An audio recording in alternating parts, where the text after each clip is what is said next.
2026 May മാസം 18-ാം തീയതി കർത്താവിൻ്റെ കൃപയിൽ ആശ്രയിച്ച് നടന്നുകൊണ്ടിരിക്കുന്ന വെളിപ്പാട് പുസ്തക പഠന പരമ്പരയുടെ 104-ാമത്തെ ക്ലാസ്സിലേക്ക് ക്രിസ്തുയേശുവിൻ്റെ മഹത്വപൂർണ്ണ നാമത്തിൽ വന്ദനം ചൊല്ലുന്നു.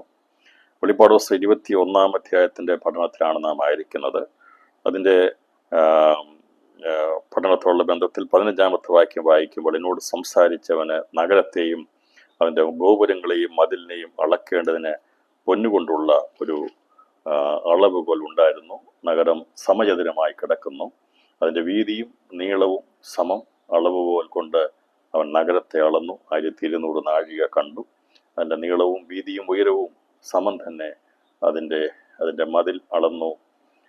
മനുഷ്യൻ്റെ അളവിന് എന്ന് വെച്ചാൽ ദൂതൻ്റെ അളവിന് തന്നെ 144 മുഴം ഉണ്ടായിരുന്നു. മതിലിൻ്റെ പണി സൂര്യകാന്തവും നഗരം സ്വച്ഛസ്ഫടികത്തിനൊത്ത തങ്കവുമായിരുന്നു. ഇതിൽ നമുക്ക് മനസ്സിലാകാവുന്നതും ഗ്രഹിക്കാവുന്നതുമായ ഭാഷയിൽ വിശുദ്ധ നഗരമായിരിക്കുന്ന ജീവനുള്ള നഗരത്തെക്കുറിച്ചുള്ള സദൃശപ്പെടുത്തിയിരിക്കുന്ന വിവരണമാണ് നൽകിയിരിക്കുന്നത്. അതിൻ്റെ നീളം, വീതി, ഉയരം, ആഴം എന്നിവയെക്കുറിച്ചൊക്കെ പറഞ്ഞിട്ടുണ്ട്. നഗരത്തെയും മതിലിനെയും ഗോപുരങ്ങളെയുമാണ് അളക്കേണ്ടത്. എന്നാൽ ഇവിടെ ഗോപുരങ്ങളുടെ അളവ് പറഞ്ഞിട്ടില്ല. 12 ഗോപുരങ്ങൾ എന്ന് പറഞ്ഞിട്ടുണ്ട്. അതിൻ്റെ മുത്തുകൾ കൊണ്ട് നിർമ്മിതമാണെന്നും അതിൽ രേഖപ്പെടുത്തിയിട്ടുണ്ട്. അതിന് കാരണം അവിടെ വസിക്കുന്നവരുടെ എണ്ണം 144,000 ആകുന്നു. 12 ഗോപുരങ്ങളിൽ 4 ദിക്കുകളിലായിട്ട്, കിഴക്ക്, തെക്ക്, വടക്ക്, പടിഞ്ഞാറായിട്ട് ഉള്ള ഗോപുരങ്ങളുള്ള ബന്ധത്തിൽ അത് വെളിപ്പെടുത്തിയിരിക്കുന്നതുകൊണ്ടാണ് ഇതിവിടെ പ്രത്യേകമായിട്ട് അതിനെ അളന്നു, ഗോപുരങ്ങളെ അളന്നു എന്നുള്ളത് കാണിക്കാതിരിക്കുന്നത്. എന്നാൽ നഗരത്തെ അളക്കുമ്പോൾ ഏകദേശം 2200 കിലോമീറ്റർ നീളം, ഏകദേശം 49 ലക്ഷത്തോളം മുഴം നീളം, വീതി, ഉയരമുള്ള ഒരു വലിയ മഹാസൗധമാണ് പുതിയ യെരൂശലേം. അത് ജീവനുള്ള കല്ലുകൾ കൊണ്ട് പണിയപ്പെട്ടിരിക്കുന്നു എന്നതാണ് നമ്മൾ ചിന്തിച്ചത്.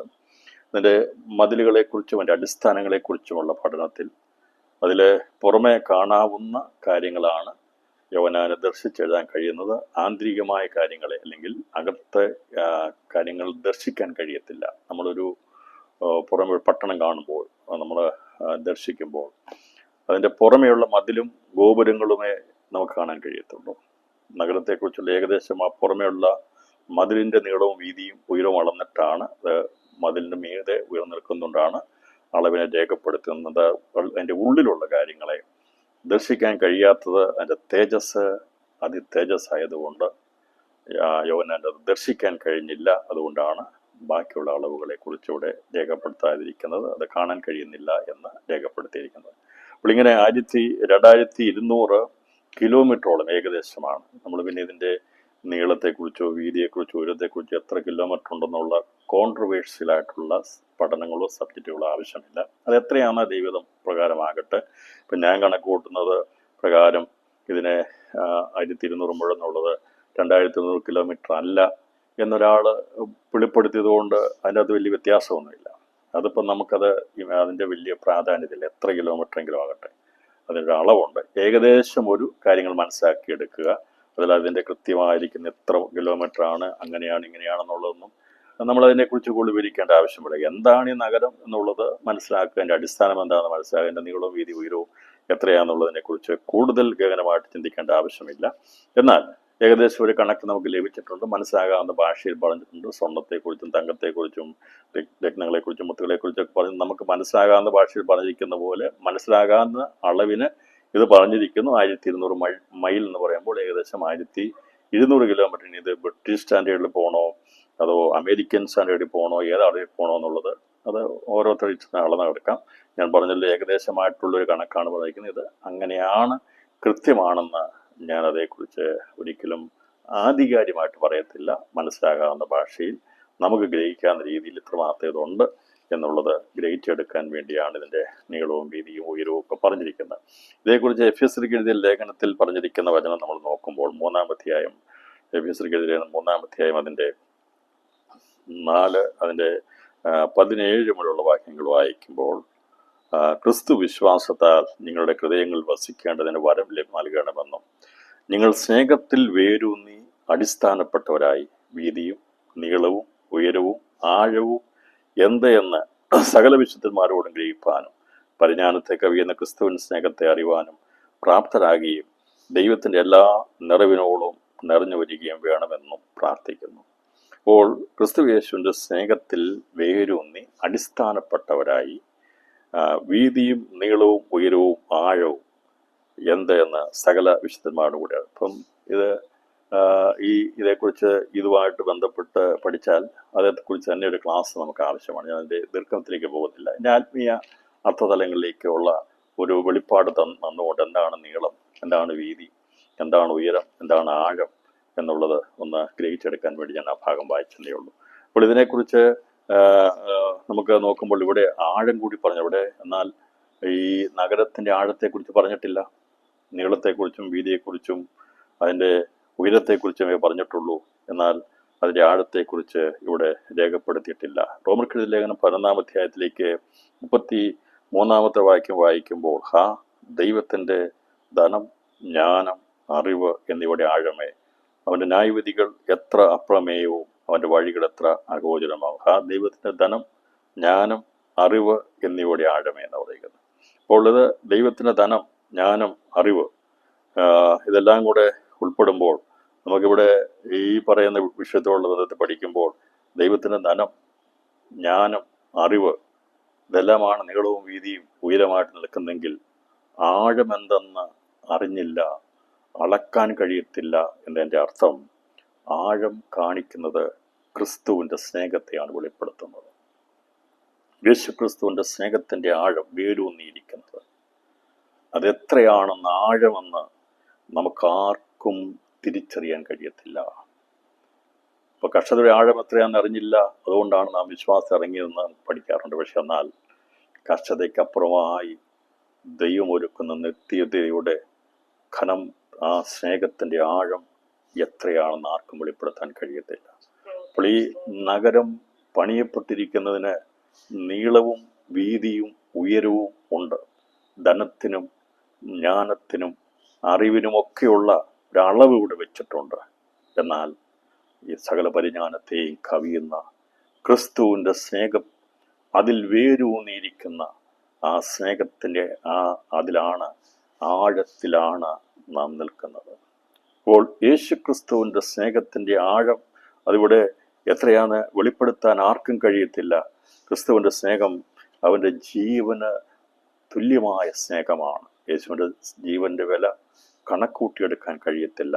നമ്മെ സ്നേഹിച്ച, ജീവൻ തുല്യമായി സ്നേഹിച്ച ക്രിസ്തുവിൻ്റെ സ്നേഹത്തിൻ്റെ ആഴത്തിൻ്റെ അതിന്മേൽ പണിതിരിക്കുന്ന ഈ മഹാസൗധത്തിന് അതിൻ്റെ ധനം, ജ്ഞാനം, അറിവ് എന്നിവയുടെ എത്ര വലിയ ആഴമാണ്.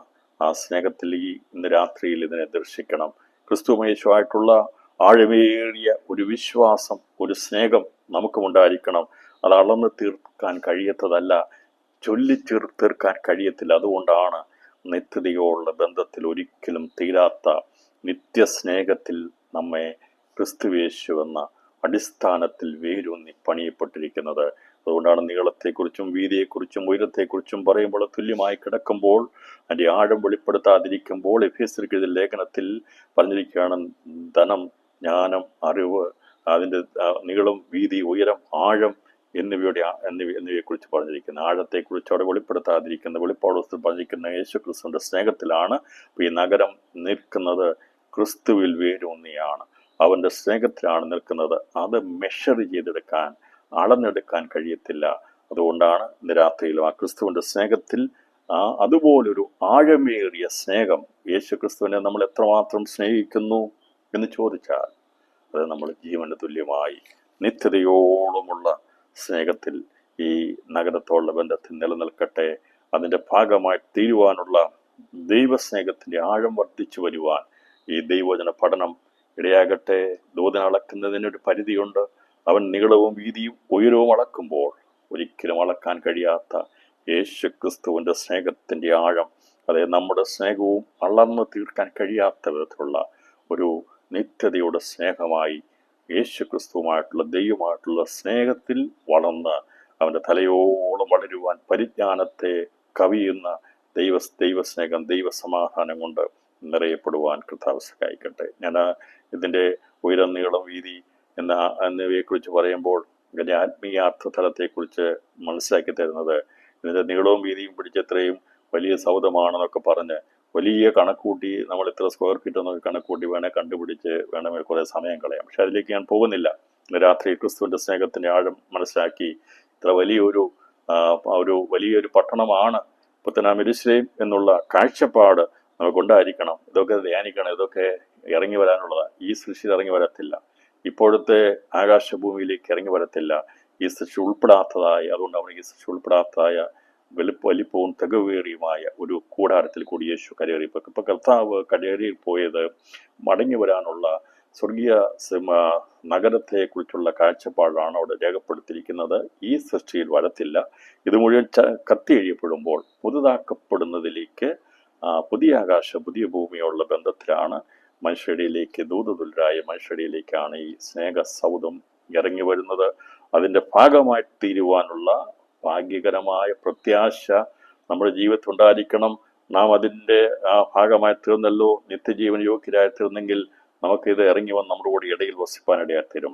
നാം അതിൻ്റെ പുതിയ നിയമസഭയുടെ 60 മേനിയാണെങ്കിൽ നഗരത്തിൻ്റെ ഭാഗമായി തീരുവാനുള്ള ഭാഗ്യമാണുള്ളത്. അതല്ല, ക്രിസ്തുവിൻ്റെ സ്നേഹത്തിൻ്റെ ആഴത്തിലേക്ക് ഇറങ്ങിച്ചെന്ന് പൂർണ്ണമായിട്ടുള്ള തികവിലേക്ക് എത്തിച്ചേരാൻ കഴിഞ്ഞാൽ നമുക്ക് ലഭിക്കാൻ പോകുന്ന പദവി അവനോട് ചേരുവാനുള്ള മന്ദിരത്തിൻ്റെ ഭാഗമായി തീരുവാൻ നമുക്ക് ഭാഗ്യം ലഭിക്കും. പഴയ വിശുദ്ധന്മാരെ കുറിച്ച് നമ്മൾ ചിന്തിച്ചാൽ അവരുടെ ജീവിതത്തിൽ നിത്യജീവനോടുള്ള ബന്ധത്തിലുള്ളവർക്ക് പൊതുവാന ഭൂമിയിൽ ദൂതതുല്യരായി തീരാം.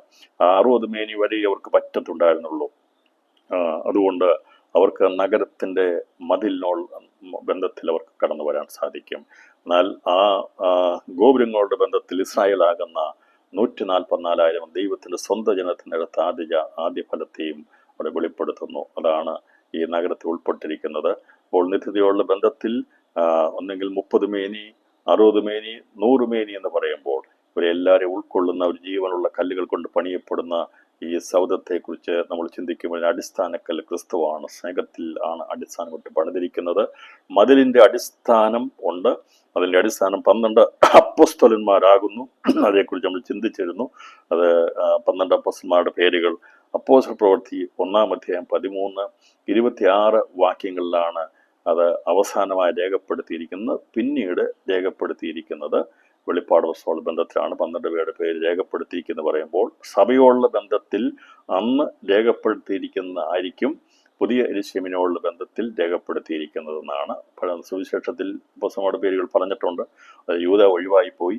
അതിനെയൊക്കെ മാറ്റിയിട്ട് അതിനെ പൂർണ്ണമായിട്ടും ദൈവസഭയുടെ അടിസ്ഥാനം ഇടുന്നതിന് മുമ്പായി, പരിശുദ്ധാത്മാവ് ഭൂമിയിലേക്ക് പ്രത്യക്ഷപ്പെടുന്നതിന് മുമ്പായി രേഖപ്പെടുത്തിയിരിക്കുന്ന അപ്പോസ്തലന്മാരുടെ പേരുകൾ രേഖപ്പെടുത്തിയിരിക്കുന്നതിൻ്റെ അകത്ത് 1-ാം അധ്യായം 13-ാം വാക്യത്തിൽ 11 പേരുടെ പേരും 26-ാമത്തെ വാക്യത്തിൽ മത്തിയാസിനെ കുറിച്ച് കൂടി ഉൾപ്പെടുത്തിയാണ് ഈ മതിലിൻ്റെ അടിസ്ഥാനമായിട്ട് 12 അടിസ്ഥാനങ്ങൾ ഇന്നതായിരിക്കുമെന്ന് നാം ചിന്തിച്ചത് കഴിഞ്ഞ ദിവസം. അപ്പോൾ അതിന് സംശയമില്ല. കാരണം അതുകൊണ്ടാണ് അവിടെ പേര് വീണ്ടും പുതിയ നിയമത്തിൻ്റെ ദൈവസഭയുടെ ആരംഭത്തെങ്കിൽ മുമ്പായി രേഖപ്പെടുത്തിയിരിക്കുന്നത് 12. ഇവര് 24 മൂപ്പന്മാരുടെ ബന്ധത്തിൽ 12 പേരും നഗരത്തിന് അടിസ്ഥാനമുണ്ട്.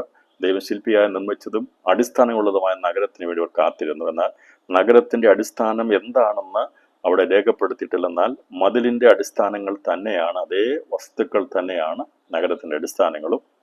അതിൻ്റെ പേരുകൾ ഏതൊക്കെയെന്ന് അറിയത്തില്ല. എന്നാൽ 24 മൂപ്പന്മാരിൽ ഒരുവന്റെ പേര് 12 13 പേരുടെ പേരറിയാം.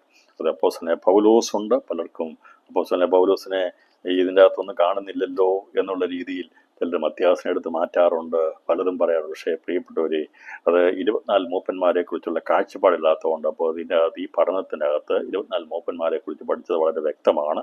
ആ 24 മൂപ്പന്മാരും നമുക്ക് ഈ വിശുദ്ധ നഗരത്തോടുള്ള ബന്ധത്തിൽ കാണാൻ സാധിക്കും. മതിലിൻ്റെ അടിസ്ഥാനത്തോടുള്ള ബന്ധത്തിൽ 12 കുഞ്ഞാണ്ട് 12 അപ്പോസ്തലന്മാരെ കാണാം. എന്നാൽ മർമ്മമായിട്ട് ഈ നഗരത്തോടുള്ള ബന്ധത്തിൽ 12 അപ്പോസ്തലന്മാർ ജാതികളെ പ്രതിദാനം ചെയ്യുന്നു.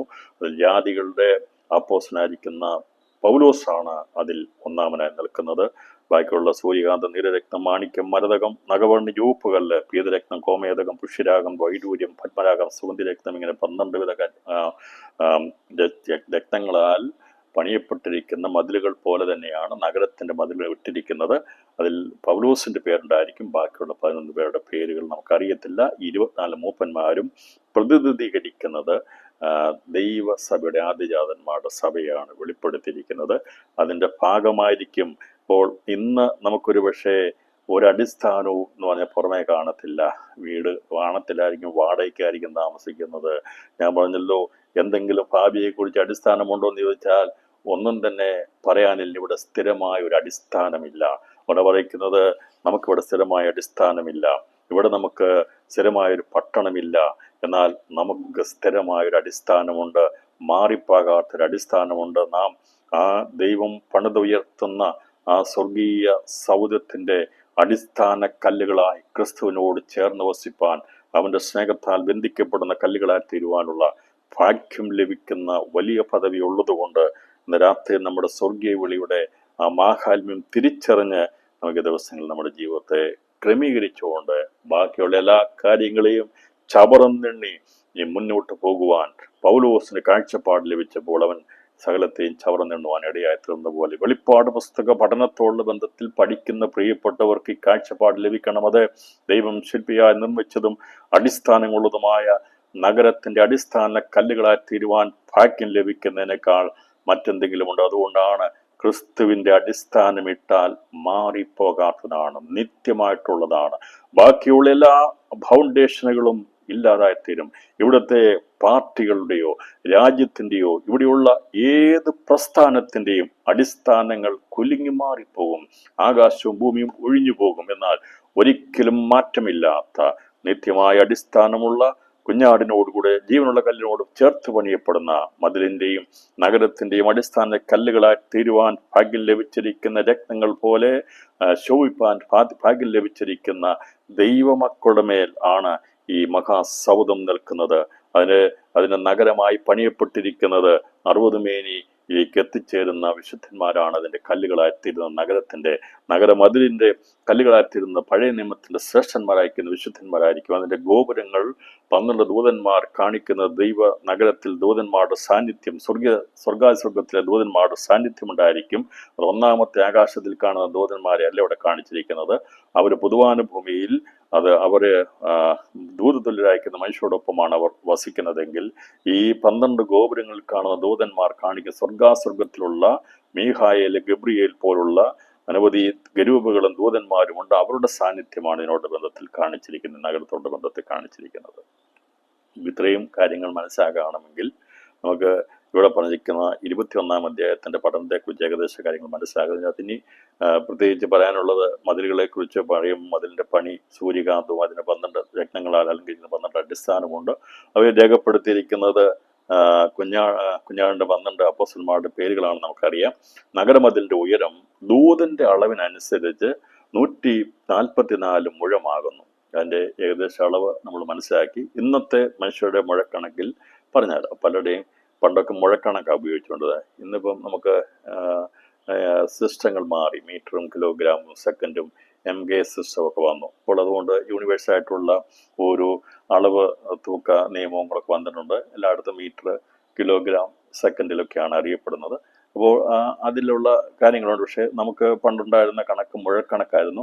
മുഴക്കണക്ക് പറയുമ്പോൾ ഏകദേശം ഒരു മുഴം, ഒരു പുരുഷന്റെ, ഒരു വളർച്ച പ്രാപിച്ച ഒരു പുരുഷന്റെ കൈ എന്ന് പറയുമ്പോൾ ഏകദേശം 450 സെന്റിമീറ്റർ ആണ്. ഏകദേശം അര മീറ്റർ ആണ് ഒരു മുഴം എന്ന് ഉദ്ദേശിക്കുന്നത്. അപ്പൊ നമ്മൾ ഏകദേശം കണക്കാണ് 144 മുഴമാണ് ഇതിന്റെ ഉയരമെങ്കിൽ ഇതിന്റെ വീടിന്റെ ഈ മതിലിന്റെ ഈ നഗരത്തിന്റെ പുറമെയുള്ള 12 അപ്പോസ്തലന്മാരായിരിക്കുന്ന കുഞ്ഞാണ്ട് 12 അപ്പോസ്തലന്മാരുടെ പേരിരിക്കുന്ന 12 രത്നങ്ങളാൽ അടിസ്ഥാനമിട്ടിരിക്കുന്ന നഗര മതില് അതിന്റെ പണിതിരിക്കുന്നത് 144 മുഴം അഥവാ ഏകദേശം 65 മീറ്റർ.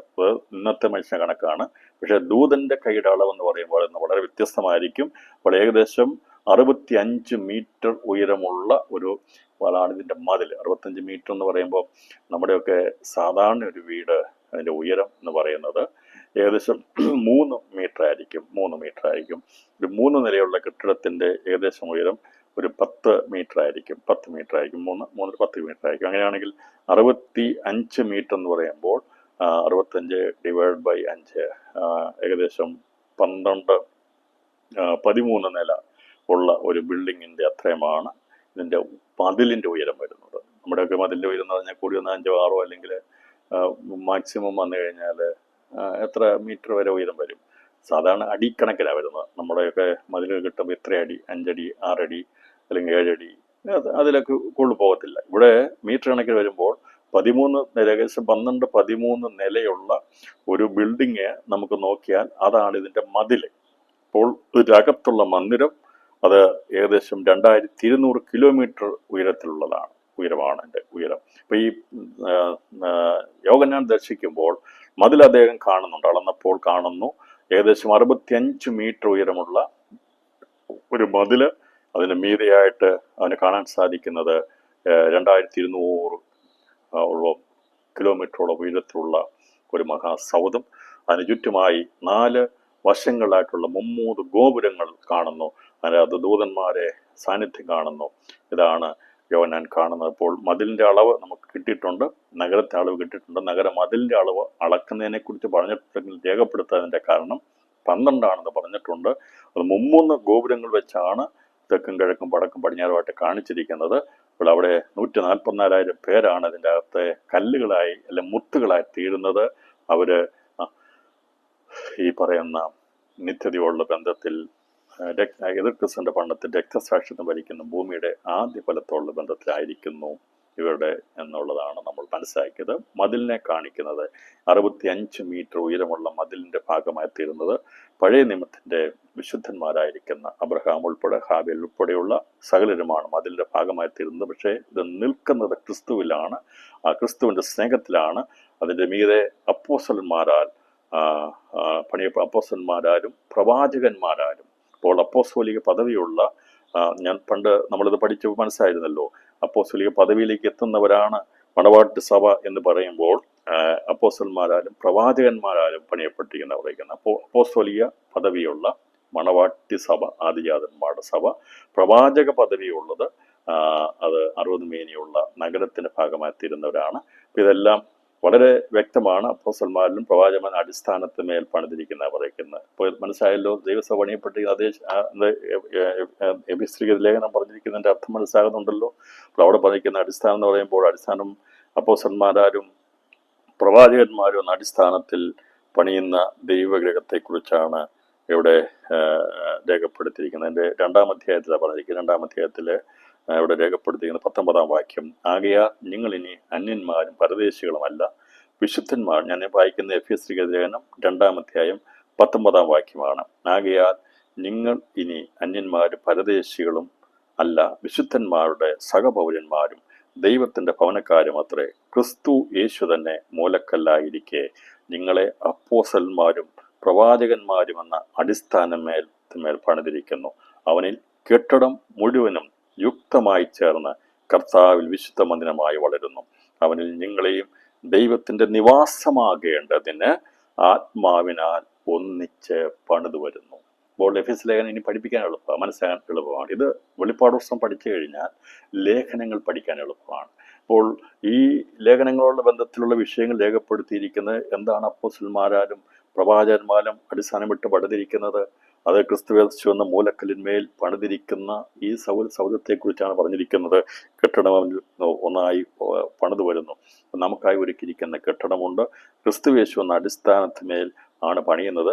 ഈ നഗരം നിൽക്കുന്നത് അപ്പോസ്തോലിക ശുശ്രൂഷയുള്ളവരുടെ മീതെ, അതുപോലെ തന്നെ ഈ പ്രവാചകന്മാരോടുള്ള ബന്ധത്തിലും ഇതിനോടുള്ള ബന്ധത്തിലൂടെ വെളിപ്പെടുത്തിയിട്ടുണ്ട്.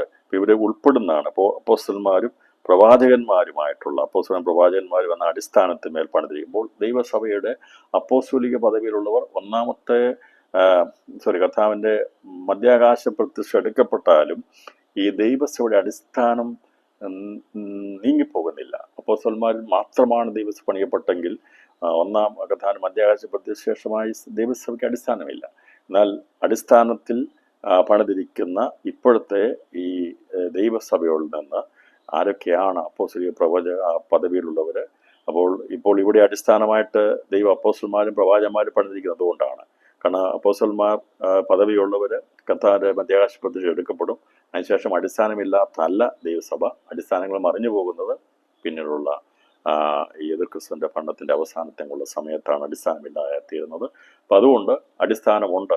അപ്പോൾ ഇവരെ എവിടെയാണ്? അപ്പോൾ ആ അടിസ്ഥാനത്തിൽ പണിതിരിക്കുന്ന ദൈവസഭയോട് ബന്ധം ക്രിസ്തുയേശു എന്ന മൂലക്കല്ലിന്മേൽ നഗരത്തിൻ്റെയും അതുപോലെ തന്നെ മതിലിൻ്റെയും അടിസ്ഥാനമായി നിൽക്കുന്നത് അപ്പോസ്തലിക പദവിയുള്ള ആദിജാതന്മാരുടെ സഭയാണ്.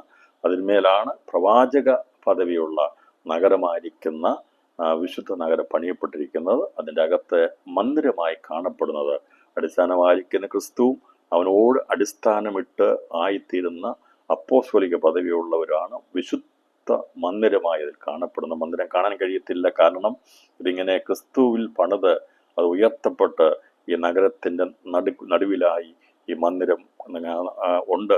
പക്ഷെ അത് ദർശിപ്പാൻ കഴിയുന്നില്ല. നഗരമതിലിനെ കുറിച്ചുള്ള അളവ് മനസ്സിലായി, നഗരത്തെക്കുറിച്ചുള്ള അളവ് മനസ്സിലായി, നീളവും വീതിയും ഉയരമൊക്കെ മനസ്സിലാക്കാൻ സാധിച്ചു. എന്നാൽ അതിൻ്റെ അകത്ത് മന്ദിരമുണ്ട്, എന്നാൽ അത് നമുക്ക് കാണാൻ സാധിക്കുന്നില്ല എന്നുള്ളത് നമുക്കിവിടെ കാണാനായിട്ട് സാധിക്കുന്നു. മന്ദിരത്തെക്കുറിച്ച് ഇവിടെ പറഞ്ഞിരിക്കുന്ന മന്ദിരം അതിൽ കണ്ടില്ല എന്നവർ കാരണം അത് കാണാൻ കഴിയത്തില്ല. എന്നാൽ ഇതിൻ്റെ വീതിയെക്കുറിച്ച് പറഞ്ഞിട്ടുണ്ട്. ഗോപുരങ്ങളൊക്കെ വീതിയെക്കുറിച്ച് പറയുന്നത് ഞാൻ വഴിയും സത്യവും ജീവനുമാകുന്നു എന്ന യേശുവിൻ്റെ വാക്കിൽ നിന്ന് ജീവവഴിയായി ഇവിടെ വെളിപ്പെടുത്തിയിരിക്കുന്ന പരിശുദ്ധന്മാരുടെ ബന്ധത്തിലാണ്. പരിശുദ്ധന്മാരുടെ ബന്ധത്തിൽ പുതിയ നിശ്ചയം എന്ന വിശുദ്ധ കുഞ്ഞാടാം ദൈവം അതിലെ വിളക്കും മന്ദിരവുമാകുന്നു. അപ്പോൾ വിളക്കും വെളിച്ചവും മന്ദിരവും പിതാവിന് നിവാസമായി പണിയേണ്ട കെട്ടിടമാണ് കെട്ടിടമാണ്. ആ കെട്ടിടത്തിൽ അതാണ് കെട്ടിടം. ദൈവം നമുക്കൊരു ഭവനം ഒരുക്കുന്നു. അപ്പോൾ ആ ഭവനം, ആ കെട്ടിടം അതാണ്. എൻ്റെ പിതാവിൻ്റെ ഭവനത്തിൽ അനേക വാസസ്ഥലങ്ങളുണ്ടെന്ന് പറഞ്ഞിരിക്കുന്നത്, കർത്താവ് പറഞ്ഞിരിക്കുന്നത് ഈ മന്ദിരത്തെക്കുറിച്ചാണ്.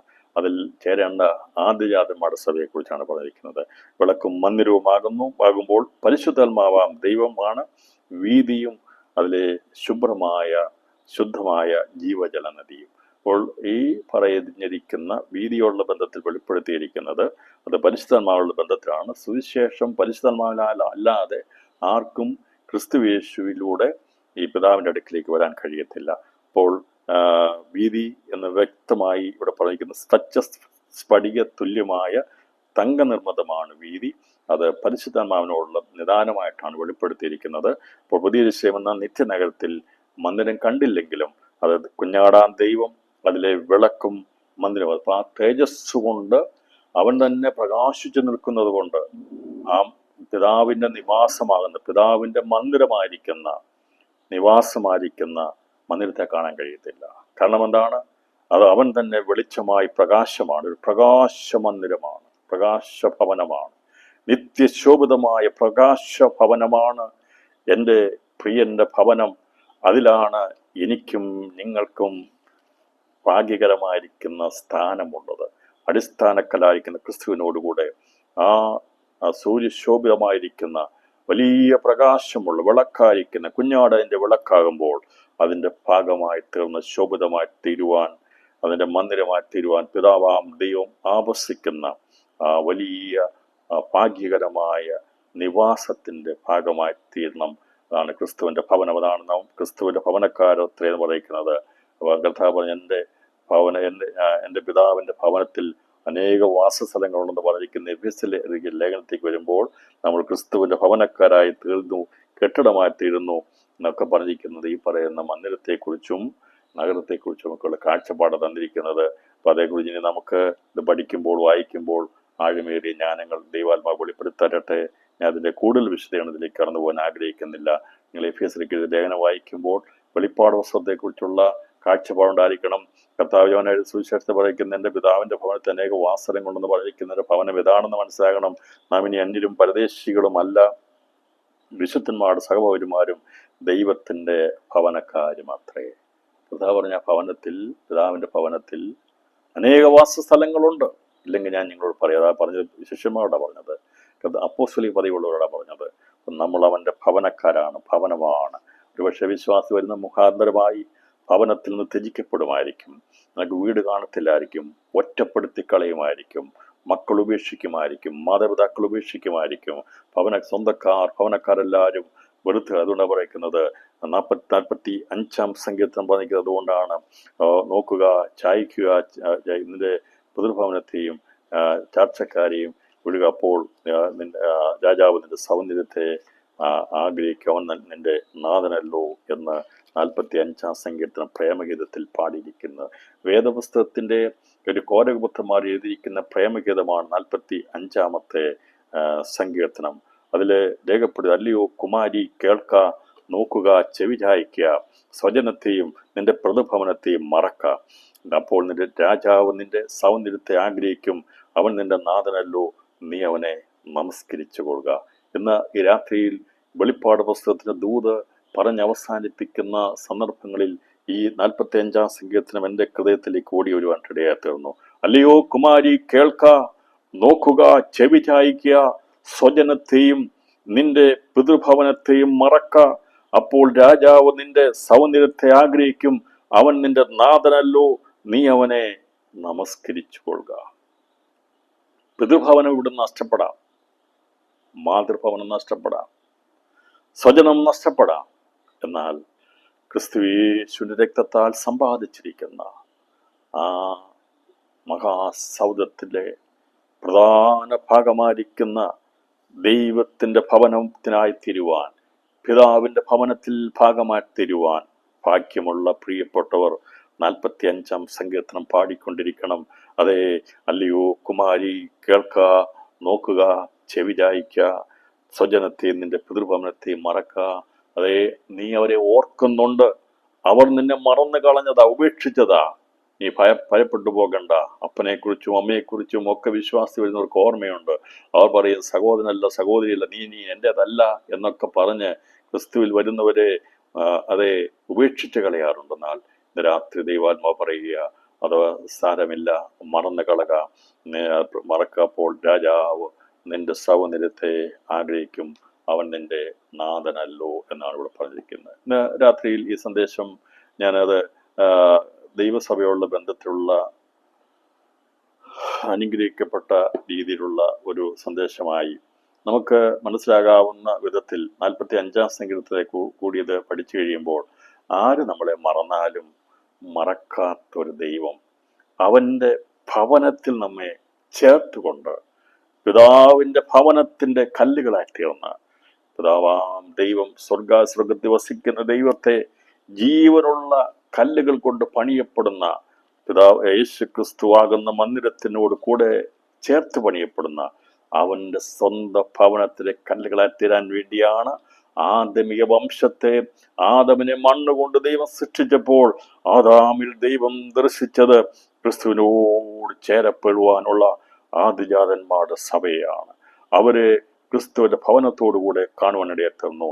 അവനിൽ ദർശിച്ചപ്പോൾ പാപം നിറഞ്ഞ നരകാഗ്നിയിലേക്ക് പോകുന്നവരല്ല പിതാവാം ദൈവം, അതേ ദൈവം ആദമിൽ ദർശിച്ചത് ക്രിസ്തുവിലൂടെ പണിയപ്പെടുന്ന ആ മന്ദിരത്തെക്കുറിച്ചും നഗരത്തെക്കുറിച്ചും മതിലിനെക്കുറിച്ചും ഗോപുരങ്ങളെക്കുറിച്ചും പുതിയ ആകാശ പുതിയ ഭൂമിയിൽ ദൂതതുല്യരായിരിക്കുന്ന ഭൗമിക തേജസ്സുള്ള മനുഷ്യരെക്കുറിച്ചും അവരിടയിലേക്ക് ദൈവം നിത്യം വസിക്കുന്ന ജീവനുള്ള സ്വർഗീയ നഗരത്തിന്റെ പ്രത്യക്ഷതയെക്കുറിച്ചും ആണ് ഇവന്റെ മൂക്കിൽ ജീവശ്വാസം ഊതിയപ്പോൾ ദൈവം ആദമിൽ ദർശിച്ചത്. ഇന്ന് രാത്രിയിൽ ഈ സന്ദേശം ഞാൻ അറിയിക്കുമ്പോൾ, മനുഷ്യനെ ദൈവം ആഴമായി നോക്കുന്നത് നീ അതിൻ്റെ ഒരു ഭാഗമായി തീരുമോ എന്നാണ്. ആദമിൽ ദൈവം ദർശിച്ചത് നിത്യനരകാഗ്നിയിലേക്ക് പോകുന്ന മനുഷ്യനെ അല്ല, നാശത്തിൽ കിടക്കുന്ന മനുഷ്യനല്ല ദൈവം കണ്ടത്. അവനിൽ ജീവശ്വാസം ഊതിയപ്പോൾ ദൈവത്തിന് അനാദിയിലെ പദ്ധതിയും പ്ലാനും ആഗ്രഹവും അവനിൽ ക്രിസ്തു മുഖാന്തരമായി പണിയപ്പെടുവാൻ പോകുന്ന മന്ദിരത്തെക്കുറിച്ചും നഗരത്തെക്കുറിച്ചും മതിലിനെക്കുറിച്ചും ഗോപുരങ്ങളെക്കുറിച്ചും പുതിയ ആകാശ പുതിയ ഭൂമിയിലെ ദൂതതുല്യരായ മനുഷ്യരിലേക്ക് ദൈവത്തിന്റെ സാന്നിധ്യം ഇറങ്ങി വന്ന് നിത്യമായി അവരോടുകൂടെ വസിക്കുന്നതാണ് ദൈവം അവന്റെ മേൽ ജീവൻ പകർന്നപ്പോൾ കണ്ടത്. രാത്രിയിൽ ആ ഒരു ദർശനത്തിലാണ് ദൈവം സകല മനുഷ്യരെയും കാണുന്നത്. ഈ കാലഘട്ടത്തിൽ നമ്മെ നോക്കുന്നത്, മനുഷ്യനെ ദൈവം നോക്കുന്നത്, പരിശുദ്ധാത്മാവ് ഉറ്റു നോക്കുന്നത്, സ്വജനത്തെയും പിതൃഭവനത്തെയും ഒക്കെ മറന്ന് ഇറങ്ങിത്തിരിച്ച പ്രിയപ്പെട്ടവർക്ക് പ്രത്യാശ ഉണ്ടായിരിക്കണം. മങ്ങിപ്പോകരുത്. നാം ദൈവത്തിന്റെ ഭവനക്കാരാണ്. ഇവിടുത്തെ ഭവനത്തിന്റെ ശ്രേഷ്ഠതയും മാന്യതയും ഉയർച്ചയും അനുഗ്രഹങ്ങളൊക്കെ താൽക്കാലികമാണ്. അതെല്ലാം നഷ്ടപ്പെട്ടു പോകും, അതെല്ലാം അഴിഞ്ഞു പോകും, ഇല്ലാതായിത്തീരും. എന്നാൽ ദൈവം ശില്പിയായി നിർമ്മിച്ച അടിസ്ഥാനങ്ങളോ നഗരത്തോടുള്ള ബന്ധത്തിൽ പഠിപ്പിച്ചിട്ട് അതിൻ്റെ അകത്തെ മന്ദിരം, പിതാവിന്റെ ഭവനം എന്നേക്കുമുള്ളത് അതിന്റെ ഭാഗമായി തീർന്നിരിക്കുന്ന ദൈവ മക്കൾക്കായി, കാഴ്ചപ്പാട് ലഭിച്ചവർക്കായി ഇന്ന് രാത്രി ഞാൻ ദൈവത്തിന് സ്തോത്രം ചെയ്യുന്നു. അതിന്റെ വീതിയെക്കുറിച്ചും നമ്മൾ പഠിപ്പാനിടയാത്തല്ലോ. പരിശുദ്ധാത്മാവുള്ള ബന്ധത്തിലാണ് വീതിയെ വെളിപ്പെടുത്തിയിരിക്കുന്നത്. അത് വീതി എന്നത് സ്വച്ഛസ്ഫടിക തുല്യമായ തങ്കുന്ന വഴി, അതാവും ഞാൻ വഴിയാകുന്നു, സത്യമാകുന്നു, ജീവനാകുന്നു കർത്താവ് പറഞ്ഞപ്പോൾ ഇവിടെ ഇത് വെളിപ്പെടുത്തിയിരിക്കുന്നത് ദൈവിക തൃത്വത്തെ വെളിപ്പെടുത്തിയിരിക്കുന്ന വഴി, സത്യം, ജീവൻ എന്ന് പറഞ്ഞിരിക്കുന്നത്. അപ്പോൾ ഈ പരിശുദ്ധന്മാരുള്ള ബന്ധത്തിൽ ഇവിടെ രേഖപ്പെടുത്തിയിരിക്കുന്നത്, അതുപോലെ പരിശുദ്ധമാവാൻ ദൈവം ജീവനുള്ള നദിയായിട്ടും ഇവിടെ വെളിപ്പെടുത്തിയിരിക്കുന്നതായിട്ട് 22-ാമത്തെ നമുക്ക് കാണാൻ സാധിക്കുന്നത്. അപ്പോൾ മന്ദിരം വിശുദ്ധ നഗരത്തിൽ ഉള്ളതും എന്നാൽ യോഹന്നാന് വ്യക്തമായി ദർശിപ്പാൻ കഴിയാത്തതും ആയിരുന്നു. അതിലെ മന്ദിരത്തെക്കുറിച്ചുള്ള കാര്യങ്ങൾ നമ്മൾ ലേഖനത്തിലുള്ള ബന്ധത്തിൽ നാം പഠിച്ചല്ലോ. യോഹന്നാൻ എഴുതിയ സുവിശേഷം 14-ാം അധ്യായത്തിലുള്ള ബന്ധത്തിൽ പിതാവാം ദൈവത്തിന് മന്ദിരത്തെക്കുറിച്ച് കഥ പറഞ്ഞത് പഠിച്ചത് മനസ്സിലായല്ലോ. ഇതേക്കുറിച്ചൊക്കെ നമ്മൾ ഒന്ന് താരതമ്യം ചെയ്ത് പഠിച്ച 45-ാം സങ്കീർത്തനമൊക്കെ പഠിച്ചു കഴിഞ്ഞാൽ നമുക്ക് ക്രിസ്തുയേശുവിന്റെ സ്നേഹത്തിന്റെ ആഴത്തെക്കുറിച്ച് നമ്മൾ ആരാണെന്നും നമ്മളുള്ള വിളി എന്താണെന്നും തിരിച്ചറിയാനായിട്ട് സാധിക്കും. അതുകൊണ്ട് ഈ സ്വർഗീയ വിളിക്ക് യോഗ്യരായി തീർന്നതിൽ, വെളിപ്പാട് ദിവസം പഠിക്കുന്നതിൽ, ലേഖനം പഠിക്കുന്നതിൽ, സങ്കീർത്തനം പഠിക്കുന്നതിൽ, പഴയ നിയമം പഠിച്ചതിൽ, ദൈവത്തെക്കുറിച്ച് പഠിച്ചതിൽ ചിലതിനെയൊക്കെ മറന്നു കളഞ്ഞത്, വിട്ടുകളഞ്ഞത്, ഇറങ്ങിത്തിരിച്ചത് നഷ്ടമല്ല. അതിമഹത്തായ, ഒരിക്കലും പറഞ്ഞു തരാൻ കഴിയാത്ത വലിയ അനുഗ്രഹത്തിന്റെ ഉടമകളായി തീർന്നത് കൊണ്ട് ഇന്ന് രാത്രിയിൽ ആരും നിരാശപ്പെട്ടിരിക്കരുത്.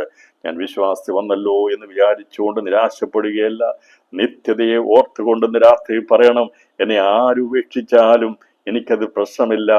ഞാൻ എൻ്റെ ദൈവത്തിന്റെ ഭവനമാണ്, ആ ഭവനക്കാരനാണ്. അതുകൊണ്ട് പ്രിയപ്പെട്ടവരെ, സന്ദേശം കേൾക്കുന്ന ആരുമാകട്ടെ, നിങ്ങൾ എന്തിനെങ്കിലും പേടിച്ചായിരിക്കുന്നെങ്കിൽ, അതെ ആരെങ്കിലും ഒഴിവാക്കുമെന്നുള്ള പേടിയാണ് സ്നാനപ്പെടാതിരിക്കുന്നെങ്കിൽ, ആരെങ്കിലും സമൂഹത്തിന് തള്ളപ്പെടുമെന്നുള്ള ഭയത്തോടെയാണ് നിങ്ങൾ വിശ്വാസത്തിലേക്ക് വരാതിരിക്കുന്നെങ്കിൽ, ഇവിടുത്തെ കഷ്ടനഷ്ടങ്ങൾ സാരമില്ല. നിത്യതയിൽ ദൈവം ഒരുക്കാൻ പോകുന്ന അവന്റെ ഭവനത്തിന്റെ ഭാഗമായി തീരാൻ ഭാഗ്യമുണ്ട്, നഗരത്തിന്റെ ഭാഗമായി തീരാൻ ഭാഗ്യമുണ്ട്. പൊതുവാന ഭൂമിയിൽ അല്ലെങ്കിൽ ഞങ്ങൾക്ക് അതേ ഭൗമിക തേജസ്സിന്റെ ഭാഗമായി തീരാൻ ഭാഗ്യമുണ്ട്. അതുകൊണ്ട് അവന്റെ ഭവനമായി തീരുന്നതിനേക്കാൾ നിത്യതയോട് ചേരുന്നതിനേക്കാൾ വലിയൊരു ബന്ധമില്ല. അതാണ് സുവിശേഷം.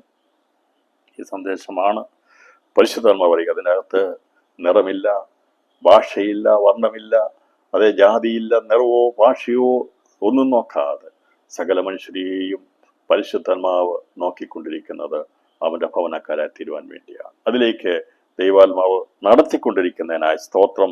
നമ്മുടെ കണ്ണുകൾ തുറന്നതിനായി ദൈവത്തിന് കോടാനുകോടി സ്തോത്രങ്ങൾ അർപ്പിച്ചുകൊണ്ട് ഭാരങ്ങളും വേദനകളും ഒക്കെ നാം ഉരുവിടുന്ന സമയത്തും അതിനു മുമ്പായി ദൈവം ഒരുക്കിയിരിക്കുന്ന പദ്ധതികളെ കുറിച്ച് ഓർത്ത് സന്തോഷിക്കണമേ എന്ന് വിനീതമായി ഞാൻ അപേക്ഷിച്ചുകൊണ്ട്, വെളിപ്പാട് പുസ്തകത്തിൽ പഠിക്കുന്ന ഈ വിഷയത്തോടുള്ള ബന്ധത്തിൽ ആത്മീയമായി ദൈവം നമുക്ക് വേണ്ടി ഒരുക്കിയിരിക്കുന്ന സ്വർഗീയ വിളിയുടെ ആഴം മനസ്സിലാക്കി, ദിവസങ്ങൾ മറക്കേണ്ടതിനെ മറന്ന് ഓർക്കേണ്ടതിനെ ഓർത്തുകൊണ്ട് നമുക്ക് ദിവസങ്ങൾ മുന്നോട്ട് ആഞ്ഞുകൊണ്ട് പരമവിളിയുടെ ലാക്കിലേക്ക് ഓടുവാൻ ദൈവമായ കർത്താവ് ഏവരെയും നമ്മെ സഹായിക്കുമാറാകട്ടെ എന്ന് ഞാൻ പ്രാർത്ഥിച്ചും ആഗ്രഹിച്ചും ആശംസിച്ചുകൊണ്ട് ഞാൻ 21-ാം അധ്യായത്തിന്റെ നഗരത്തെക്കുറിച്ചുള്ള പഠനത്തിന്റെ പൂർത്തീകരണയുടെ അവസ്ഥ ഇവിടെ പൂർത്തീകരിക്കുകയാണ്. തുടർന്ന് നമ്മൾ ചിന്തിക്കുന്ന 22-ാമത്തെ അധ്യായമാണ്. 21-ാം അധ്യായത്തിൽ പറഞ്ഞിരിക്കുന്നത് അതിന്റെ തുടർന്നുള്ള ഭാഗങ്ങളെ കുറിച്ചുകൂടെ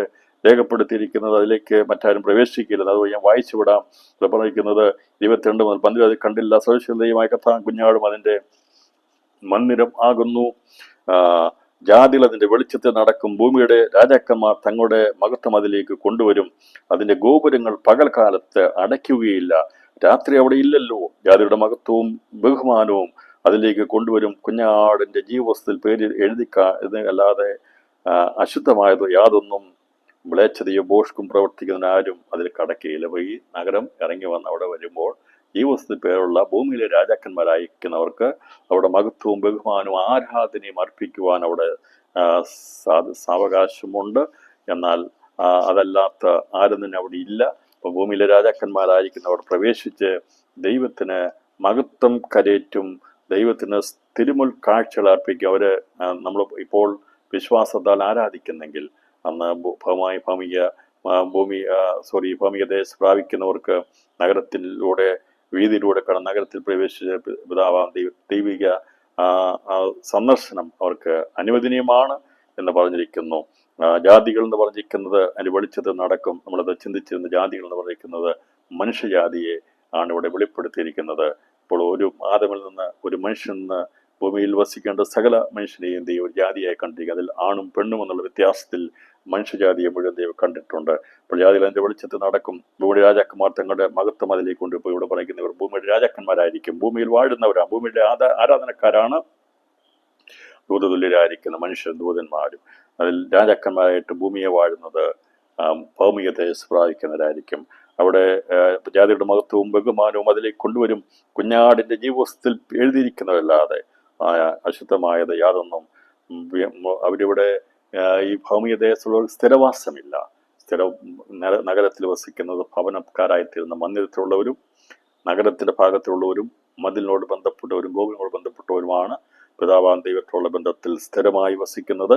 എന്നാൽ ഭൗമിക ദേശമുള്ളവർക്ക് എപ്പോൾ വേണമെങ്കിലും ഈ വീതിയിലൂടെ കടന്നു വന്ന് പിതാവാൻ ദൈവത്തിന്റെ കുഞ്ഞാടാൻ ദൈവത്തെ, പരിശുദ്ധമാവാൻ ദൈവത്തെ ആരാധിക്കുവാൻ, ബഹുമാനം കരയറ്റുവാനുള്ള സാവകാശം അവർ കൊണ്ട് ഉള്ള ഗോപുരങ്ങൾ അടയ്ക്കാതെ കിടക്കുന്ന, അതിന് ഗോപുരങ്ങൾ പകൽ കാലത്ത് അടയ്ക്കുകയില്ല, രാത്രി അവിടെ ഇല്ലല്ലോ എന്ന് പറഞ്ഞതിന്റെ അർത്ഥം ഇരുളവിടെ ഇല്ലല്ലോ, സാത്താൻ അവിടെ ഇല്ലല്ലോ, മരണം അവിടെ ഇല്ലല്ലോ.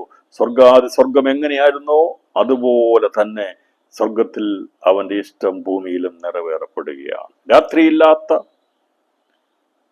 മരണമില്ലാത്ത, കണ്ണുനീരും മുറവിളിയും നിലവിളിയും ഇല്ലാത്ത, പാപമില്ലാത്ത പുതിയ ആകാശ പുതിയ ഭൂമി, ഗോപുരങ്ങൾ അടയ്ക്കേണ്ട ആവശ്യമില്ലാത്ത മനോഹരമായിരിക്കുന്ന ആ പുതിയ ആകാശ പുതിയ ഭൂമിയെയും ജീവനുള്ള ദൈവത്തിന്റെ നഗരത്തെയും കുറിച്ചുള്ള കാഴ്ചപ്പാട്, ഉൾക്കാഴ്ച ഇത് രാത്രി നമുക്കുണ്ടായിരിക്കണം.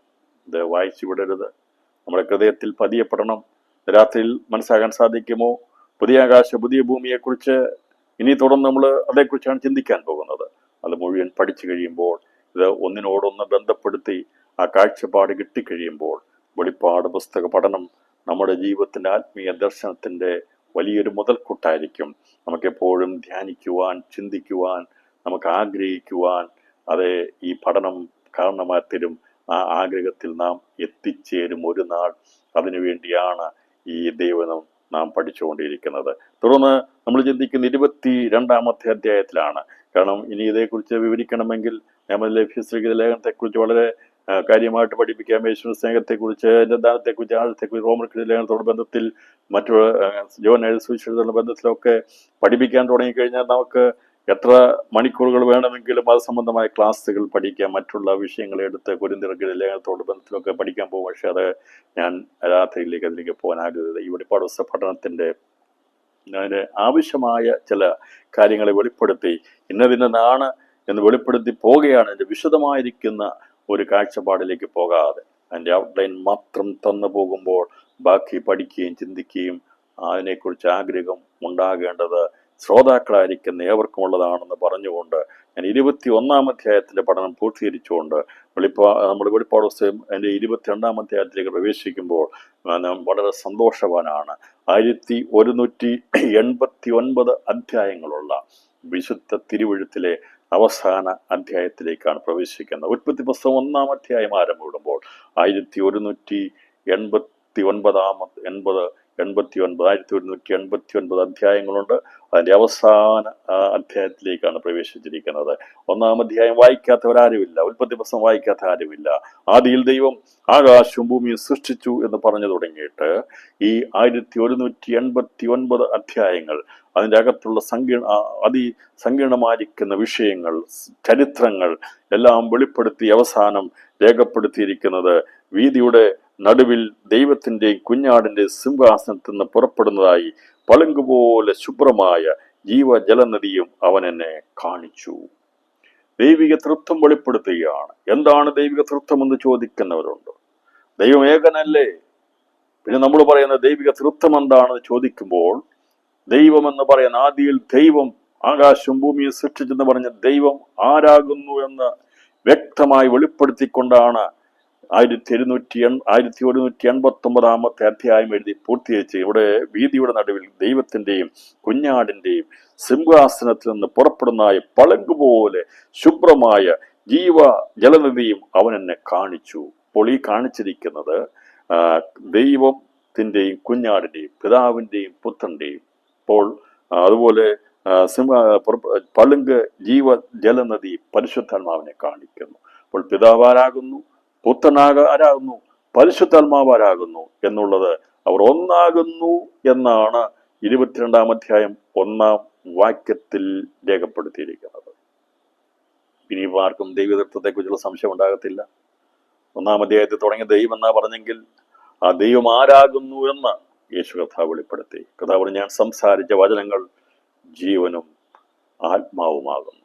വചനം ജീവൻ ആത്മാവ്.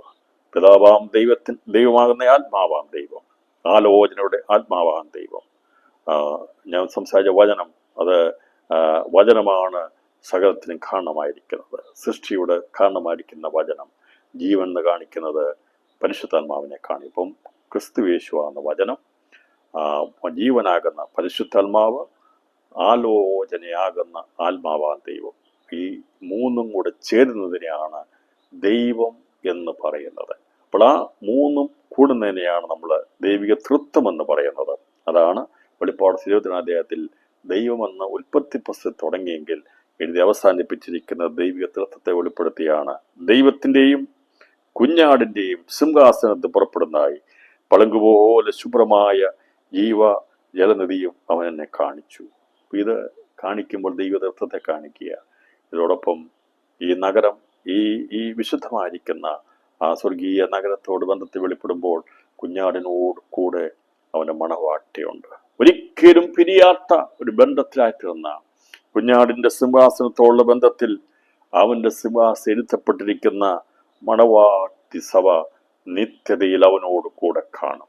ഈ മർമ്മം വിട്ടുകളെ പറഞ്ഞു, അവർ മേലാൽ രണ്ടല്ല ഒന്നത്രേ എന്ന് ആദമിൽ നിന്ന് ഹവ്വയെ വേർപെടുത്തി ആദ്യ വിഭാഗത്തെ വെളിപ്പെടുത്തിയ ദൈവം പുതിയ നിയമത്തിന്റെ അവസാനത്തിൽ വെളിപ്പെടുത്തിയിരിക്കുന്ന കുഞ്ഞാടിന്റെ സിംഹാസനം നമുക്ക് ഉള്ളതായതുകൊണ്ട് ഈ സിംഹാസനം കുഞ്ഞാടിന്റെയും ദൈവത്തിന്റെയും കുഞ്ഞാടിന്റെ സിംഹാസനത്തിൽ ദൈവസഭയാകുന്ന ഞാൻ ആദിജാതന്മാരുടെ സഭ ഉൾപ്പെട്ടിരിക്കും. അപ്പൊ അതിനോടുള്ള ബന്ധത്തിൽ ജീവജല നദി ഒഴുകുന്നു എന്നാണ് ഇവിടെ വെളിപ്പെടുത്തിയിരിക്കുന്നത്. നദിക്ക് ഇക്കരയും അക്കരയും ജീവവൃക്ഷമുണ്ട്. അത് 12 വിധം ഫലം കായ്ച്ചു മാസം തോറും അതത് ഫലം കൊടുക്കുന്നു. വൃക്ഷത്തിന്റെ ഇല ജാതികളുടെ രോഗശാന്തിക്ക് ഉതകുന്നു. യാതൊരു ശാപവും ഇനി ഉണ്ടാകുകയില്ല. ദൈവത്തിന്റെ കുഞ്ഞാടിന്റെ സിംഹാസനം അതിൽ ഇരിക്കും. അവന്റെ ദാസന്മാർ അവനെ ആരാധിക്കും. അവർ അവന്റെ മുഖം കാണും. അവന്റെ നാമം അവരുടെ നെറ്റിയിലിരിക്കും. ഇനി രാത്രി ഉണ്ടാകുകയില്ല. ദൈവമായ കർത്താവ് അവരുടെ മേൽ പ്രകാശിക്കുന്നത് കൊണ്ട് വിളക്കിന്റെ വെളിച്ചമോ സൂര്യന്റെ വെളിച്ചമോ അവർക്ക് ആവശ്യമില്ല. അവർ എന്നേക്കും രാജാക്കന്മാരായിരിക്കും. ഇപ്പോൾ ഭൂമിയുടെ രാജാക്കന്മാർ, അതുപോലെ നഗരത്തിലെ രാജാക്കന്മാരെ കുറിച്ച് ഇപ്പോൾ ഇവിടെ ഈ പറഞ്ഞിരിക്കുന്ന കാര്യങ്ങളെ കുറിച്ച് പറയുമ്പോൾ 1-ാമത്തെ ആകാശവും 1-ാമത്തെ ഭൂമിയും അത് ദൈവത്തിന്റെ വചനത്താൽ സൃഷ്ടിക്കപ്പെട്ടു.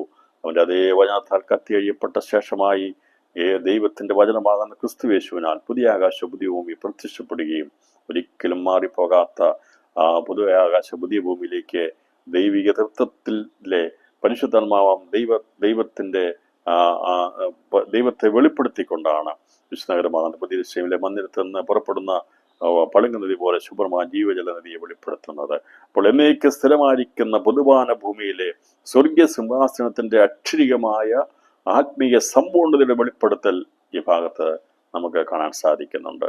ദൈവത്തോടുള്ള സമത്വം മുറുകെ പിടിക്കാതെ നമുക്ക് വേണ്ടി ദാസരൂപമെടുത്ത മനുഷ്യസദൃശത്തിലായി 2000 വർഷം താണലോകത്തേക്ക് ഇറങ്ങി വന്ന വചനമാം ദൈവം പിതാവാം ദൈവത്തോടുകൂടെ പൊതുവാന ഭൂമിയിൽ സിംഹാസനത്തിലിരിക്കുന്ന ദർശനം, അതോടൊപ്പം ഞാനും നിങ്ങളും ആ സിംഹാസനത്തിൽ കാണും എന്നുള്ള ആ ദർശനം എത്ര മഹത്തരമാണ്. രാത്രിയിൽ അത് ദർശനം കണ്ട് അതിനെ ധ്യാനിച്ചു വേണം ഈ ബൈബിൾ അടച്ചു വയ്ക്കുവാൻ. അപ്പോൾ ബൈബിൾ തുറക്കുന്നത് പല ചിന്തകളോടും ചോദ്യങ്ങളോട് കൂടിയാണെങ്കിൽ 22-ാം അധ്യായം വെളിപ്പാട് പുസ്തകം വായിച്ച് ഈ ബൈബിൾ അടയ്ക്കുമ്പോൾ ഒരിക്കലും അടയപ്പെടാത്ത ഹൃദയത്തിന്റെ വിശാലമായ ദർശനത്തിന്റെ തുറന്ന വാതായനങ്ങളിലൂടെ ദൈവം നമുക്ക് വേണ്ടി ഒരുക്കിയിരിക്കുന്നത് കണ്ടിട്ട് വേണം ഈ ദൈവവചനത്തിന്റെ പഠനം പൂർത്തീകരിക്കപ്പെടാൻ വേണ്ടി.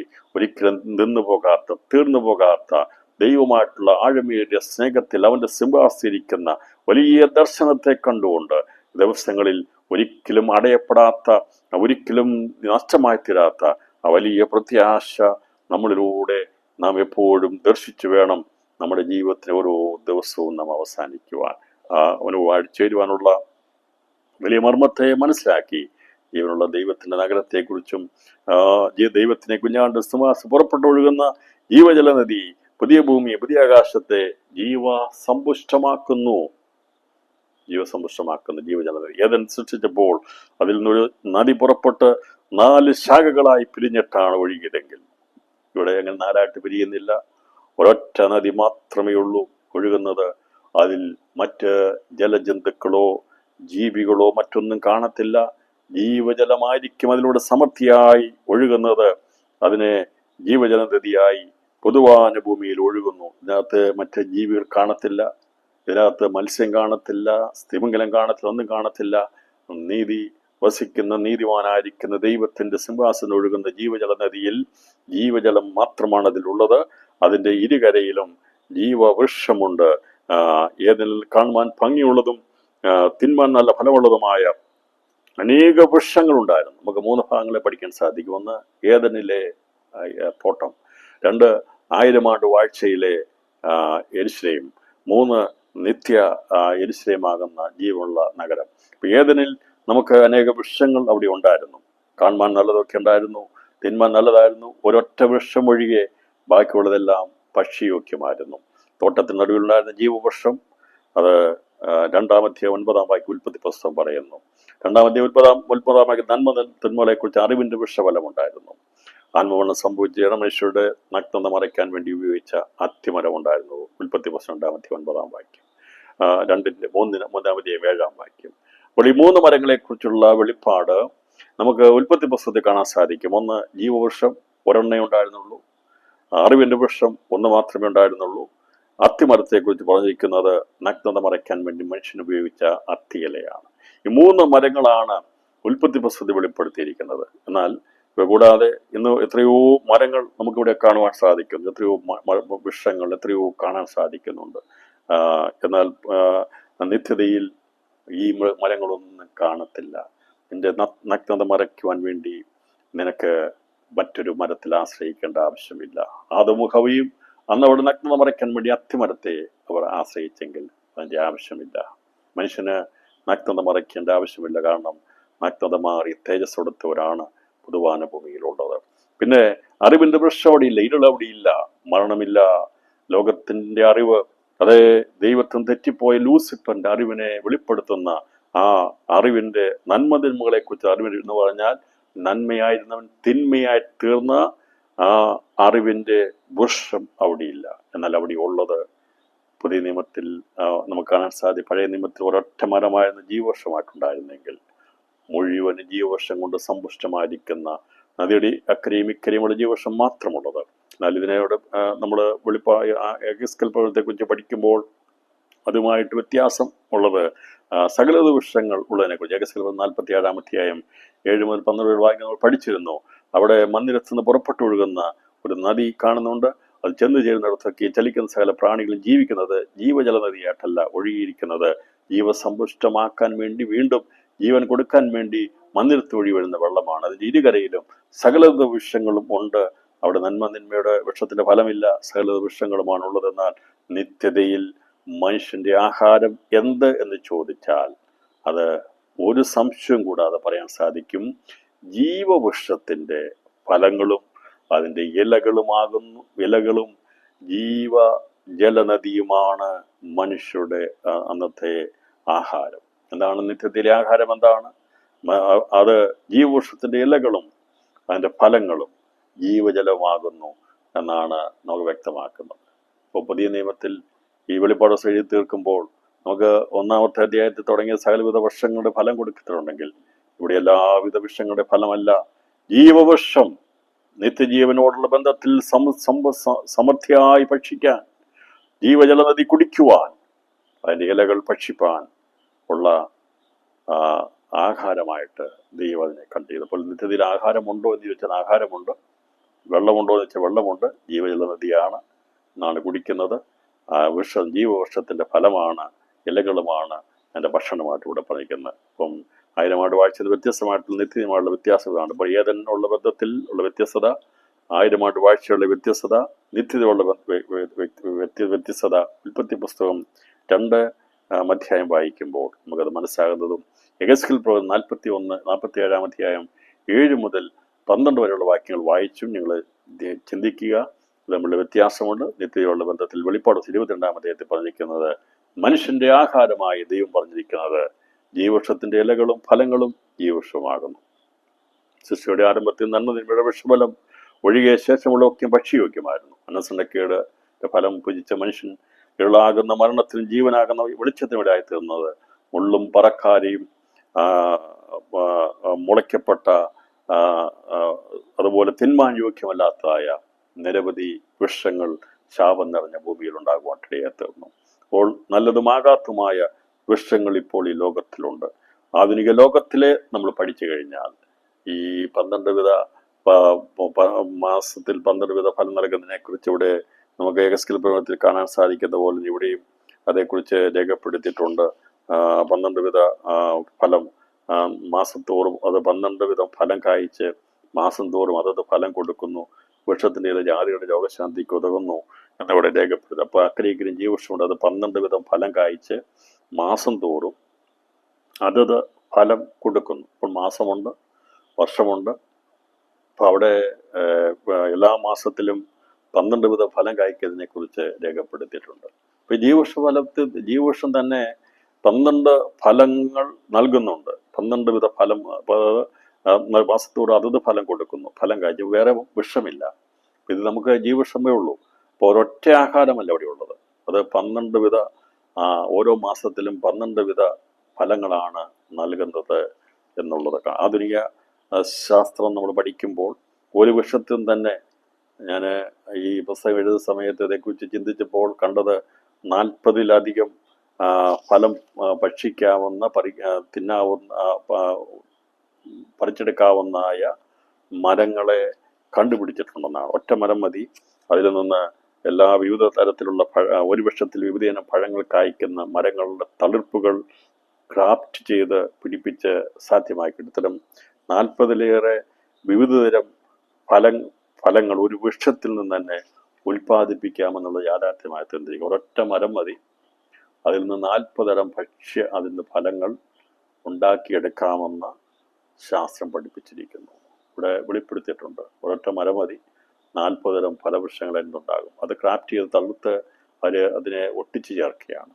അതിൽ നിന്ന് പലവിധമായിരിക്കുന്ന ഫലങ്ങൾ ഉണ്ടാക്കിയെടുക്കാൻ ലോകത്തിന് കഴിയുമെങ്കിൽ നമ്മുടെ കർത്താവിന് എല്ലാ മാസവും അതത് തരം ഫലം നൽകുന്ന ജീവവൃക്ഷത്തിൻ്റെ ഫലം നൽകുവാൻ അതിൻ്റെ ഇല ഭക്ഷ്യയോഗ്യമാണ്, അത് രോഗസൗഖ്യദായകമാണെന്ന് പറയുന്നത്. അപ്പോൾ 1000 ആണ്ട് വാഴ്ച വിശുദ്ധമതത്തിൽ ഒഴുകുന്ന ജീവനുള്ള വെള്ളത്തിൻ്റെ ഇരുകരയുള്ള സകല വൃക്ഷങ്ങളും മാസം തോറും പുതിയ തരം വൃക്ഷഫലങ്ങളാണ് നൽകുന്നത്. എന്നാൽ ഒടുക്കത്തെ നാളിൽ അവയെല്ലാം തീക്കരയായി ഇല്ലാതാകുകയാണ് ചെയ്യുന്നത്. 1000 ആണ്ട് വാഴ്ച ഉണ്ടായിരുന്ന എല്ലാ വൃക്ഷങ്ങളും എല്ലാം തീക്കരയായി തീരുമ്പോൾ ഇതെല്ലാം വ്യത്യസ്തമായിട്ടുള്ള കാര്യങ്ങളാണ് നിത്യമുള്ള ബന്ധത്തിൽ ജീവവൃക്ഷത്തെക്കുറിച്ച് പ്രതിപാദിച്ചുള്ളത്. അന്ന് ജീവജലനദി ഒഴികെ മറ്റു നദികളോ സമുദ്രങ്ങളോ ജലാശയങ്ങളോ ഒന്നും കാണുകയില്ല. പൊതുവാനഭൂമി ജീവജലനദിയും ഇരുകരയിലും ജീവവൃക്ഷവും മാത്രമാണുള്ളത്. നിത്യതയാണെങ്കിലും ദിവസവും മാസങ്ങളും ഓരോ തരം ഫലം നൽകുന്നതിനാൽ 12 വിധ ഫലങ്ങളാണ് ജീവവൃക്ഷത്തിൽ കായ്ക്കുന്നത്. ജാതികളെന്നിവിടെ പ്രസ്താവിച്ച് ഒന്നുകൂടി ഞാൻ വെളിപ്പെടുത്തി ഈ ഭാഗം അവസാനിപ്പിക്കാം. അവർ നിത്യതയിൽ പ്രവേശിക്കപ്പെടുന്ന മനുഷ്യജാതിയെക്കുറിച്ചാണ് ഇവിടെ ജാതികൾ എന്ന് പറഞ്ഞിരിക്കുന്നത്. അവർ ഭൂമിയുടെ രാജാക്കന്മാരാണ്. പുതിയ ഭൂമിയെ അവകാശമാക്കി വാഴുന്ന രാജാക്കന്മാർ. ശിശുക്കൾ ഉൾപ്പെടെ ഈ ലോകത്തിൽ നിത്യജീവന യോഗ്യരായി ജീവോസ്തിൽ പേരുണ്ടായി 30 മേനിയോടുള്ള ബന്ധത്തിൽ ഈ ലോകത്തുനിന്ന് മാറ്റപ്പെടുന്ന സകല മനുഷ്യരും നിത്യതയിൽ അവര് ഭൂമിയുടെ രാജാക്കന്മാരായി വാഴും. അവർക്ക് പുതിയ ആകാശ പുതിയ ഭൂമിയിൽ പ്രവേശിക്കാൻ, അവിടെ ജീവിപ്പാൻ അവരാണ് നിവാസികളായിട്ടുള്ളത്. അവർക്ക് സ്വർഗീയ നഗരമായിരിക്കുന്ന പുതിയ യെരൂശലേമിലേക്ക് പ്രവേശന സാധ്യതയുമുണ്ട്. എന്നാൽ അവരവിടുത്തെ സ്ഥിരം വാസക്കാരല്ല. പുതിയ ആകാശ പുതിയ ഭൂമിയാണ് അവർക്ക് ദൈവം കൊടുത്തിരിക്കുന്നത്. അപ്പോൾ ജീവജലത്തിന്റെ ജീവവൃക്ഷത്തിന്റെ ഇല ജാതികളുടെ രോഗശാന്തിക്ക് ഉതകുന്നു എന്നിവിടെ പ്രസ്താവിച്ചിരിക്കുന്നത് ഒരു സംശയം ഉളവാക്കാം. അന്ന് രോഗമുണ്ടോ? ഈ ലോകജാതി എന്നുള്ളത് മനസ്സിലായല്ലോ. പുരുഷനോട് ബന്ധത്തിൽ, സ്ത്രീയോട് ബന്ധത്തിൽ ഭൗമികതേജസ്സിലേക്ക് പ്രവേശിക്കപ്പെടുന്ന, ഭൗമികതേജസ്സോടെ ബുധവാനുഭൂമിയിലേക്ക് പ്രവേശിക്കുന്ന മനുഷ്യജാതിയാണ് ദൈവയുടെ ജാതി എന്ന് പറഞ്ഞിരിക്കുന്നത്. അവർ ദൂതത്തുല്യരായിരിക്കും. അപ്പൊ ഇവരെക്കുറിച്ചാണ് ജാതികൾ എന്ന് പറയുന്നത്. അപ്പോൾ ഇല ജാതിയുടെ രോഗശാന്തിക്ക് ഉതകുന്നു എന്നിവിടെ പ്രസ്താവിച്ചിരിക്കുന്നത് നിത്യത്തിലെ മനുഷ്യർക്ക് രോഗം ഉണ്ടായിരിക്കുമെന്നുള്ളതല്ല, ഇലയുടെ ഔഷധ ഗുണത്തെ പ്രത്യേകമായി വെളിപ്പെടുത്തുകയാണ്. പറഞ്ഞാൽ ഇത് ഈ ഇലയ്ക്ക് പോലും രോഗസൗഖ്യമുണ്ട്. അതിന് വെളിപ്പെടുത്തും. രോഗമില്ലാത്തതിൻ്റെ ലോകമില്ല. കാരണം ഈ ഇല രോഗസൗഖ്യദായകമാണ്. അതിൻ്റെ പ്രത്യേകത ഇലയുടെ പ്രത്യേകത വെളിപ്പെടുത്തുകയാണ്. അതിൻ്റെ ഫലം 12 തരമാണ്. അത് ജീവദായകമാണ്. അതിൻ്റെ ജീവജല നദിയുടെ വെള്ളമാണ് ഇത് കുടിക്കുന്നത്. അതേ വെള്ളമാണ് മനുഷ്യന് ദൈവം കുടിപ്പാനായും കൊടുത്തിരിക്കുന്നത്. ഇതിൻ്റെ ഫലം ജീവദായകം എന്നല്ല ഔഷധ ഗുണവുമുള്ളതാകുവാനുള്ള കാരണം ജീവജല നദിയിലെ വെള്ളം കുടിക്കുന്നതുകൊണ്ടാണ്. ഇതിനാൽ യാതൊരുവിധ രോഗമോ മരണമോ ശാപമോ ഒന്നുമില്ലാത്ത ഭാവി ലോകത്തെക്കുറിച്ചുള്ള ശുഭപ്രത്യാശയോടെ വേണം വെളിപ്പാട് പുസ്തക പഠനത്തിന്റെ അവസാനത്തിലേക്ക് എത്തുവാൻ. ഇത് പ്രാപിച്ചെടുക്കുന്നത് 30 മേനിയുള്ള നിത്യജീവന് യോഗ്യതയുള്ളവരെ കുറിച്ചാണ് പറഞ്ഞിരിക്കുന്നത്. നമ്മൾ അതിന് മുമ്പ് 21-ാം അധ്യായം പഠിച്ചത് പ്രിയപ്പെട്ടവരെ 60 മേനിയും 100 മേനിയും തികയാനുള്ളവരെ കുറിച്ചാണ് പഠിച്ചത്. ഇവിടെ എഴുതി അവസാനിപ്പിക്കുമ്പോൾ 30 മേനിയിലുള്ളവരുടെ യോഗ്യത എന്താണെന്നും അവർക്ക് ലഭിക്കുന്നത് എന്താണെന്നും ഇവിടെ കുറിച്ച് പറഞ്ഞിട്ടുണ്ട്.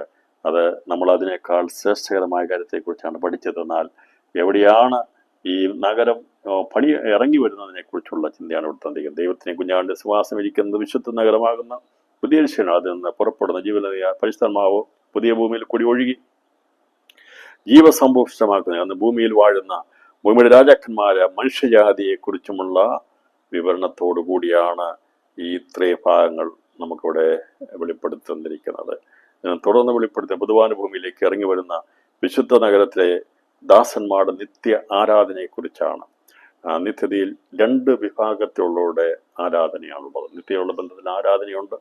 2 വിഭാഗത്തിലുള്ളവരുടെ ആരാധനയാണുള്ളത്. ഒന്ന് ബുധവാനുഭൂമിയിലെ രാജാക്കന്മാരുടെ ആരാധന, 2 ദൈവനഗരത്തിലെ രാജാക്കന്മാരുടെ ആരാധന. 22-ാം അധ്യായം 5-ാം വാക്യത്തിൽ പറഞ്ഞിരിക്കുന്നത് അത് പുതിയ ആകാശ ഭൂമിയിലേക്ക് ഇറങ്ങി വരുന്ന ജീവനുള്ള ദൈവ നഗരത്തിലെ ആരാധനയാണ്.